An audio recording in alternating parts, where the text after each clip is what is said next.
नमस्कार। आकाशवाणी जयपुर अजमेर से प्रस्तुत हैं प्रादेशिक समाचार।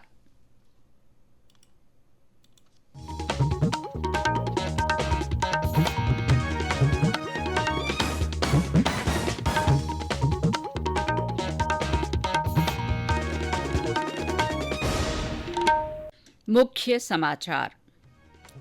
उपराष्ट्रपति जगदीप धनखड़ ने शिक्षा को समाज में बदलाव और विकास का मूल आधार बताया है। प्रधानमंत्री नरेंद्र मोदी कल सुबह 11 बजे आकाशवाणी के मन की बात कार्यक्रम में अपने विचार साझा करेंगे।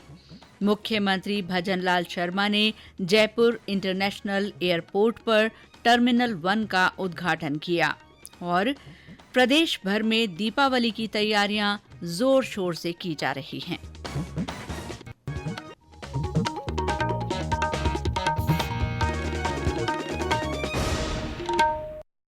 समाचारों के साथ मैं शीला चावला और अब समाचार विस्तार से। उपराष्ट्रपति जगदीप धनखड़ ने शिक्षा को समाज में बदलाव और विकास का मूल आधार बताया है। उन्होंने कहा कि शिक्षा के बल पर आज भारत सकारात्मक परिवर्तन के दौर से गुजर रहा है। उपराष्ट्रपति आज जोधपुर में आईआईटी के दीक्षांत समारोह में बोल रहे थे। उन्होंने कहा कि हमारा देश अनंत अवसरों और आशा की भूमि है और आज पूरी दुनिया हमारी विकास गाथा में भागीदार बनना चाहती है। श्री धनखड़ ने कहा कि ये हमारी प्रतिभाओं की क्षमता है कि दुनिया में उनकी मांग लगातार बढ़ती जा रही है। उन्होंने कहा कि भारत में दुनिया का तीसरा सबसे बड़ा स्टार्टअप इकोसिस्टम है। उपराष्ट्रपति ने एक पेड़ मां के नाम अभियान के तहत संस्थान परिसर में पौधा भी लगाया। समारोह में केंद्रीय मंत्री गजेंद्र सिंह शेखावत ने कहा कि भारत की पहचान विश्व में नए सिरे से गढ़ी जा रही है। दीक्षांत समारोह के पहले चरण में 1000 से ज्यादा विद्यार्थियों को डिग्री दी गई। श्री धनखड़ ने अव्वल छात्रों को स्वर्ण पदक प्रदान किए। उपराष्ट्रपति ने जोधपुर आईआईटी की एआईओटी लैब और इलेक्ट्रॉनिक निर्माण इकाई का ऑनलाइन उद्घाटन भी किया। प्रधानमंत्री नरेंद्र मोदी कल आकाशवाणी के मन की बात कार्यक्रम में अपने विचार साझा करेंगे। ये इस मासिक रेडियो कार्यक्रम की 115वीं कड़ी होगी। कार्यक्रम का प्रसारण आकाशवाणी और दूरदर्शन के पूरे नेटवर्क पर सुबह 11 बजे किया जाएगा। ये कार्यक्रम आकाशवाणी और दूरदर्शन समाचार के साथ ही प्रधानमंत्री कार्यालय तथा सूचना और प्रसारण मंत्रालय के YouTube चैनलों और न्यूज ऑन एयर ऐप पर भी उपलब्ध रहेगा।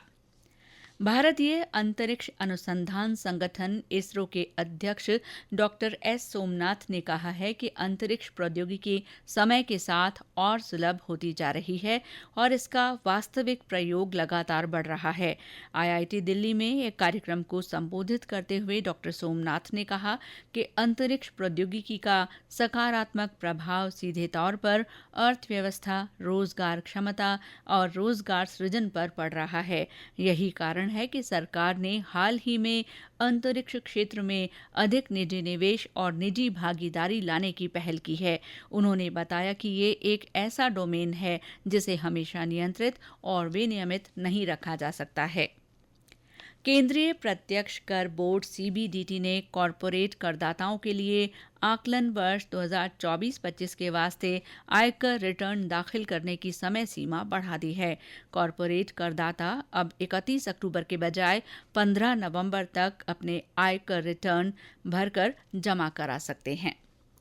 कर्मचारी राज्य बीमा ईएसआई योजना के अंतर्गत इस साल अगस्त में 20,74,000 नए कर्मचारियों ने नामांकन कराया है। श्रम और रोजगार मंत्रालय के अनुसार अगस्त में 28,917 नए प्रतिष्ठानों को ईएसआई योजना के दायरे में लाया गया है। पिछले साल अगस्त की तुलना में इस साल पंजीकरण दर में 6.8% की बढ़ोतरी हुई है। ये समाचार आकाशवाणी जयपुर अजमेर से प्रसारित किए जा रहे हैं।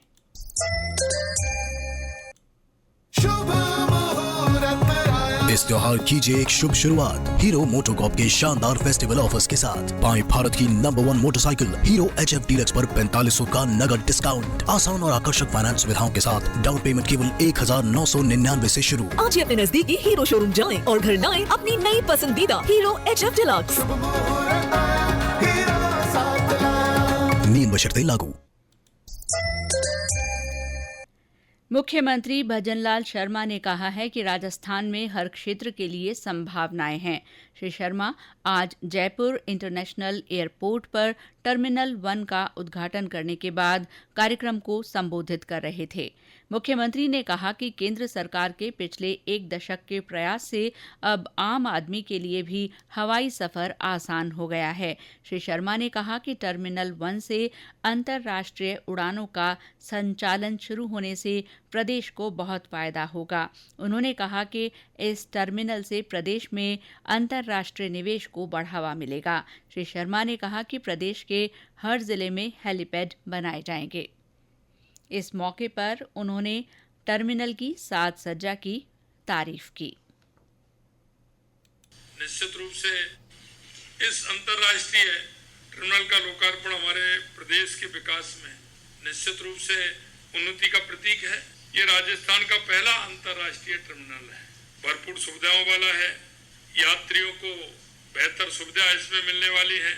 इसमें हेरिटेज का लुक आपने दिया है और वैसे भी जयपुर हेरिटेज सिटी है, पिंक सिटी के नाम से इसको जानते हैं। तो ये अच्छा लुक आपने दिया है, अच्छा सुंदर संस्कृति और परंपरा को आपने ध्यान में रखते हुए इसको बनाया है। गौरतलब है कि इस टर्मिनल को 11 साल पहले बंद कर दिया गया था। अब नए स्वरूप में इसे फिर से शुरू किया गया है और इस टर्मिनल से अंतर्राष्ट्रीय उड़ानों का संचालन होगा। राष्ट्रपति द्रौपदी मुर्मू ने कहा है कि जनजातीय लोगों की जीवन शैली से सीख लेकर देश के सतत विकास में महत्वपूर्ण योगदान दिया जा सकता है। वे आज भारतीय प्रौद्योगिकी संस्थान IIT भिलाई के दीक्षांत समारोह को संबोधित कर रही थीं। उन्होंने कहा कि देश का संपूर्ण विकास तभी संभव है जब विकास की प्रक्रिया में जनजातीय लोगों की सक्रिय भागीदारी हो। जनजातीय समाज के लोग प्रकृति को करीब से समझते हैं और सदियों से पर्यावरण के साथ समन्वय बनाकर जीवन यापन करते हैं। आदिवासी भाई बहन प्राकृतिक जीवन शैली के माध्यम से संचित किए हुए ज्ञान का भंडार है। इसको समझकर और उनकी जीवन शैली में से सीखकर हम भारत के सतत विकास में महत्वपूर्ण योगदान दे सकते हैं। लेकिन देश का संपूर्ण विकास तभी संभव है यदि हमारे जनजातीय भाई बहनों की उसमें सक्रिय भागीदार हो। राष्ट्रपति ने कहा कि आदिवासी समाज के लोग प्रकृति को करीब से समझते हैं और सदियों से पर्यावरण के साथ तालमेल बिठाकर रहते आए हैं। समारोह के दौरान राष्ट्रपति ने 7 विद्यार्थियों को स्वर्ण पदक प्रदान किए।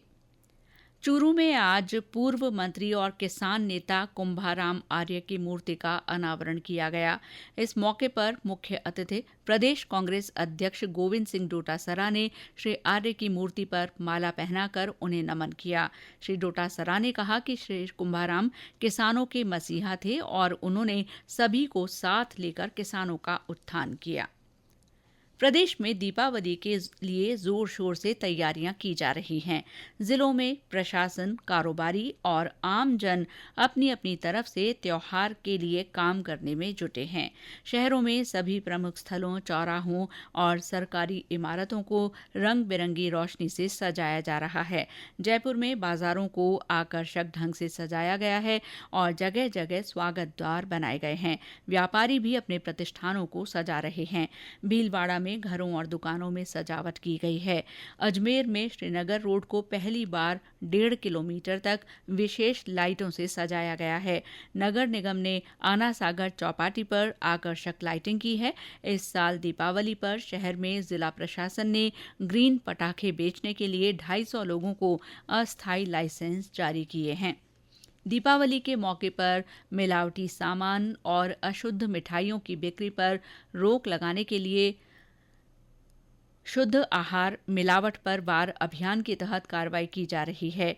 कोटपूतली, बहरोड जिले के बांसूर और बहरोड में खाद्य सुरक्षा अधिकारियों ने कार्रवाई की। बहरोड में 200 किलो दूषित पनीर मौके पर नष्ट करवाया गया। प्रदेश के अन्य जिलों में भी स्वास्थ्य विभाग की टीमों ने विभिन्न दुकानों से सैंपल लेकर जांच के लिए भेजे हैं। पाली में धन्वंतरी जयंती को लेकर आयुर्वेद विभाग की ओर से आरोग्य सप्ताह का आयोजन किया जा रहा है।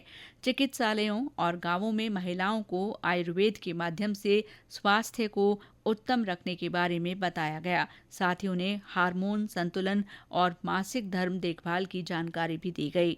विभाग के उपनिदेशक बजरंग लाल शर्मा ने बताया कि सप्ताह के तहत आयुर्वेद को बढ़ावा देने के लिए दौड़ भी आयोजित की जाएगी। श्रीगंगानगर का स्थापना दिवस आज हर्षोल्लास से मनाया गया। स्थापना दिवस के उपलक्ष्य में आयोजित गंग महोत्सव के तहत आज गंगा सिंह चौक पर जिले के संस्थापक महाराजा गंगा सिंह को श्रद्धापूर्वक नमन कर पुष्पांजलि दी गई। इसके बाद शिवपुर हेड पर हवन यज्ञ कर पूजा अर्चना की गई। सर्वधर्म प्रार्थना सभा में धर्मगुरुओं ने जिले की खुशहाली की कामना की। बाद में अतिथियों ने महाराजा गंगा सिंह की स्मृति में बनाए गए म्यूजियम का अवलोकन किया।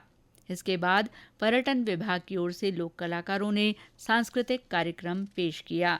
उपस्थित जनों ने नशा मुक्ति का संकल्प भी लिया। इससे पहले गंगा सिंह चौक पर महाराजा गंगा सिंह की प्रतिमा पर जनप्रतिनिधियों, जिला कलेक्टर डॉक्टर मंजू, पुलिस अधीक्षक गौरव यादव, शिल्प और माटी कला बोर्ड अध्यक्ष प्रहलाद राय टाक ने पुष्पांजलि अर्पित की।